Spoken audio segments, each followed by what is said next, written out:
Hi,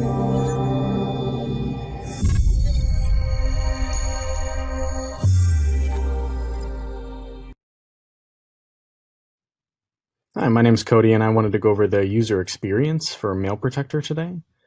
So first things first, I wanted to go over the message review notifications. These are going to be coming through based on your message review schedule, and this is how 99% of our clients log into the console. So you're going to get these based on your schedule, and it's going to tell you when it was sent, how many messages you have to review, and how long ago you reviewed your messages. This button to review my messages will lead you to the Mail Protector console, but a little bit of extra information down below. You can review which email address this was generated for, and additionally, if this button doesn't work for any reason, we do give the direct link to the button, so you can always copy and paste this into a browser, and that'll work just as well as this button. But we're going to go ahead and hit this button to indicate where you're going to be sent. So this is going to send you directly to the quarantine for your email. In this section, we're only going to display what we've deemed you need to look at and is relevant. This is based on the message review visibility that you've set up in the settings, and we'll go over that in a little bit also.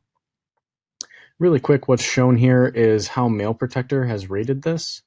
So these, for example, we've rated as obvious junk. And then a little to the right of that, we've shown you what score we've given this, which is 400. We'll go over scoring and kind of how it varies a little bit later also, but 400 is pretty high. Our system scores up to 1,000 maximum, and anything above 200 is considered most likely junk. So on the left side here, it's going to tell you who sent this email, what the subject is, and then it's going to give you the option to block the sender or deliver the email. If you block the sender, it's going to prevent emails from showing up in this view in the future, and it's also going to prevent emails from getting to your inbox. So if you select block sender here, we're going to quarantine all emails that come from this address here. If you do hit deliver on this, a message is going to pop up, and it's going to ask you if you want to add this sender to the allow list for the future. If you don't want to always allow email through to your inbox from this person, you can select no. If you do want to have it always be sent to your inbox without being quarantined, you can select yes. For me, in this case, I'm going to hit no because I want to block Ray Guy in the future. If you scroll down, you'll notice that it says you're all caught up. Nice. Effectively, what this means is that we've seen that you've reviewed these messages, and we're not going to send you another message review if you don't receive any new messages. We wanted to reduce the noise and make sure that you're not seeing more than you need to, and you don't just click a button to view an empty inbox effectively. If you scroll a little further down, you'll notice that it tells you when your next review is scheduled for. And if you hit this down arrow, it's going to present to you the schedule that's currently configured for you. So right now, I have a message review notification that sends every 1 hour between 12 a.m. and 11 p.m. These can all be adjusted between 1 and 24 hours, and then the time can be adjusted any time of the day. Most people have theirs set up to send between business hours, which is 9 a.m. to 5 p.m. As this says, this setting is saved, so I've adjusted my message review schedule, and then I can hit this up arrow and it collapses it again. Just below this, we're going to tell you how much time we've saved you and how many emails we've blocked based on the volume we're seeing. Just below that, you can see this button for view all held messages. This is going to bring you to the quarantine for your inbox, and it's going to show you all the messages regardless of your message review visibility. There are two other buttons that do the exact same thing. There's one up here, view all 17 held messages. And then off to the left here, there's this little file box, and you can select this and it will bring you to the same area also. First things first though, we're going to go check out the profile. So up in the top right hand corner, I'm going to select my name, and then I'm going to select edit my profile. This is where you can change your name if your name changes for any reason, and then your time zone. Additional functionality, there's going to be password. Here you can adjust your password that logs you into the console. Most people don't have a password set up, and that is actually for security reasons. It's safer to have you sign in with an email message than it is to have a password, because there's a lot more security involved in your email than there is in a single word password. The notifications section, this is going to tell us where you want us to send notifications. So in this case, it's to my email address. You can add additional people if you want multiple notifications to go out to different mailboxes, or you can delete these and just send these notifications to a different mailbox if you'd like altogether. Just below this section, this is going to tell us when you want to receive message review notifications. So right now I'm set to 24/7, 365 days a year. If I only want to receive notifications during my working hours, I can select this, and I can actually toggle which days I want to see message review notifications come in. And then I can also adjust the times here if I'd like. If you scroll down, there's this message feed section. This is if you want a live feed of your quarantine. This can create a lot of noise because it's not going to take into account message review visibility. The message feed is going to provide you a live update of everything that comes through that Mail Protector blocks. If you want help setting this up, you should contact your IT professional and they'll give you some assistance. All right, I am going to set this back to 24 hours because they're very helpful. And that's pretty much it for the profile. The other sections about this service and sign out are fairly straightforward. About this service is going to pop you up a little infotron about Mail Protector, and the sign out button would sign you out of your console in this case. If I hit this back arrow, it is going to lead me directly to my quarantine, which is this file folder. In the quarantine, this is going to let you know everything that was blocked, regardless of message review visibility. On the right-hand side, again, we have these shields that are going to tell you what the emails were scored and then how Mail Protector feels about them. Orange is less severe, and then red is the most severe.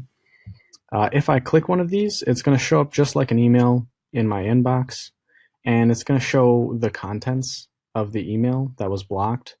If you select this Show Images button, it will display the images. We don't display images, one, because it can notify the person that sent the email that you've received it, and two, because some images can be less than savory. Up at the top here, there is one option. This From section can drop down, and I can actually block or allow this sender in the future also. Or I can select to filter them normally, which I'm going to leave it as is. It's going to tell you who this was being sent to, the subject again, and then when it was sent, and again, the scoring that Mail Protector provided. There's an Analytics tab here. This is going to tell you, again, the score that Mail Protector provided, but we're going to break down why we gave the email that score. If I click any of these options, it's going to tell me exactly what the tag means. Junk URL, it's going to say it contained content matching our junk URL heuristics. And then additionally, we provide any rules that were triggered. So I have a rule in here that blocks all emails that contain this word, and it's going to tell me that this email was blocked for that reason. A little further down, we're going to give relevant envelope information. This gives information on who sent the email and then the recipient. This is stripped down header information. It's meant to provide a quick snapshot of who sent the email and maybe how to let them through in the future or prevent them in the future. And below that, we provide a map, which is going to provide where the email came from. In this case, it was California. These maps aren't always 100% accurate, but they can help narrow down where email's coming from, so maybe you can block based on that. The third tab here is going to break down all the relevant hops through the internet. So this is going to be all the servers that were contacted throughout. So you can see that it hit Google's server here, and then it jumped to Mail Protector's server, and then it's going to jump to our filtering section of our servers, and then it's going to jump to the spam quarantine, which is a different server. We're going to hop back to preview here. If you want to deliver this message, you can select the deliver option here. You could also select this little box over here, and there's an option to deliver.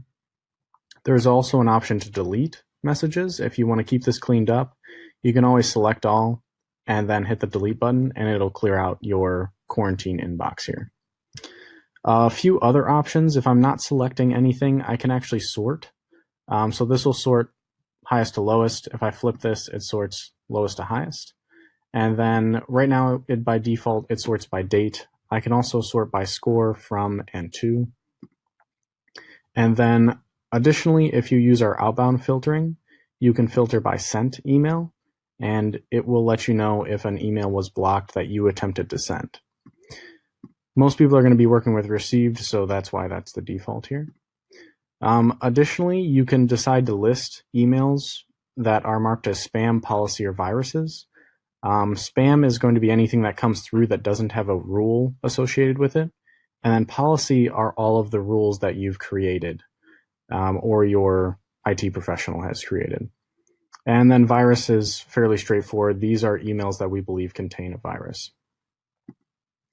That's going to be your quarantine. The last and final section I want to go over are the settings for your account.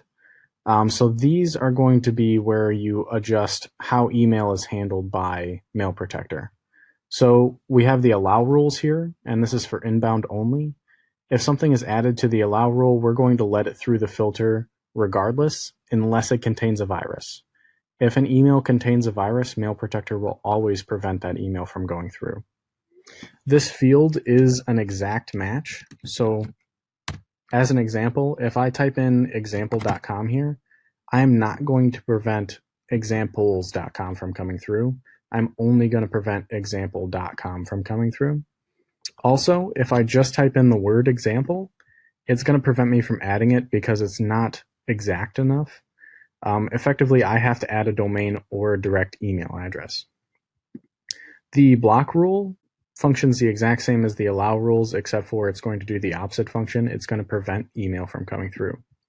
Now, if I add an email address called cody@example.com here, and then I decide to block example.com down here, we're going to block Joe, Mary, John at example.com. But if we see an email from Cody@example.com, we're going to let that through. So just so you know, allow rules are always going to trump block rules. All right, if we scroll down a little further, we're going to see message review notifications. These are what you receive in your email, and this is where you can disable them if you don't want to see them anymore. You would just simply toggle this off, and once it's saved, you won't be receiving them anymore.